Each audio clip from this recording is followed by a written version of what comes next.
Èdìdí ni ìbámu sọ̀rọ̀ kan. Ọlọ́ yìí fún bàbá yẹn lójú. Ìbádìí ni kí. Sàmà lè kún ilé àwo. Wọ́n bá mi ṣe ẹ́ náà. Pẹ̀lú kóòtù gígan òfò tẹ́ ń wọ̀ sọ́run. Kí ló bá wá?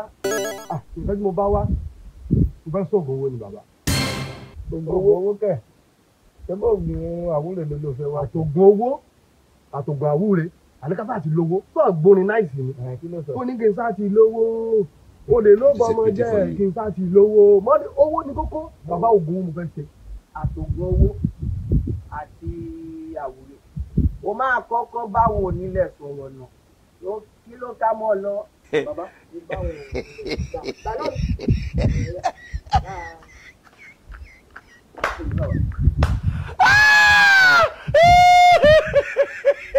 ìwà wo àwọn awo èmi ọ̀gbẹ̀rì bó bá ṣe wí ní òwí o má fi lè pebi má fi di péré má fòlòlò pọ̀hún.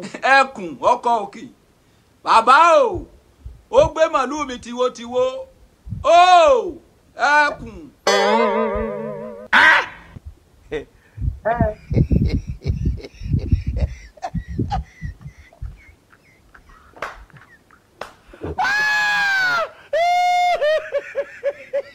Arákùnrin ohun táwọn onílẹ̀ sọ wọ́n ní kó máa ṣoògùn owó Gẹ́gẹ́. wọ́n ní fọ́gá ló máa ṣe ló máa fi lówó lọ́wọ́. Sọ ń gbọ́, ṣe bọ́ sọ kí bàbá yẹn lóògùn.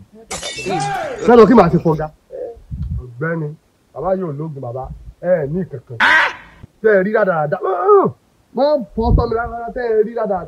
Má gbé ìgbàjú fún yín. Ẹ sàwọn ọbẹ̀ abẹ tí àjẹjọ. Are you playing? Rẹ́gbẹ́ lóògùn. Ní kankan.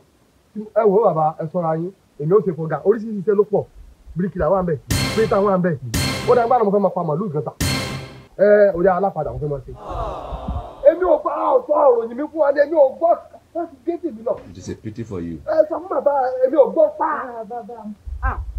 Bóòni ó jẹ́ lè kọ́lẹ̀ kó tó wọlé àwo ni. Ààrẹ má bínú ìdùnnú ló ṣubú láyọ̀ ẹni tó ní tẹni ó máa kú ní kọjọ́ méje tó pé nílẹ̀ táwọn máa ti kú.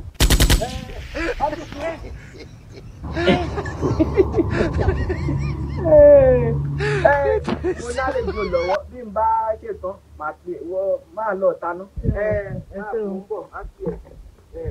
Arákùnrin mo fún ẹ̀já rẹ.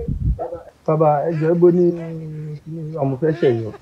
Mo fẹ́ ṣẹ̀yọ̀. Ọ̀rẹ́ mi mo fẹ́ ṣẹ̀yọ mò ń bọ̀. Bọ́ọ̀lì ìrẹ̀lá ọ̀rẹ́ mi ò.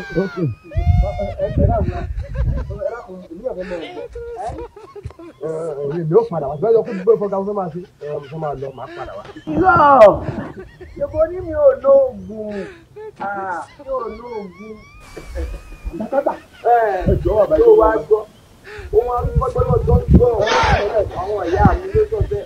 Eégún bá wọnú àti wá fóun dà. Ọ̀rọ̀dà! Bàbá ẹ dákun. Bàbá mi fọlọ́ bẹ̀ ẹ dákun. Ó di ìjókòó nù kí ẹ bọ̀ ẹ̀yin bá ẹ̀yin olùdẹ̀ mo dúpẹ́ o ẹ ṣeun ẹ lójú sí mi. Bàbá ẹ jọ̀ọ́ ẹ dákun. Ayé ẹ bàjẹ́. Àgbákò. It is a pity for you.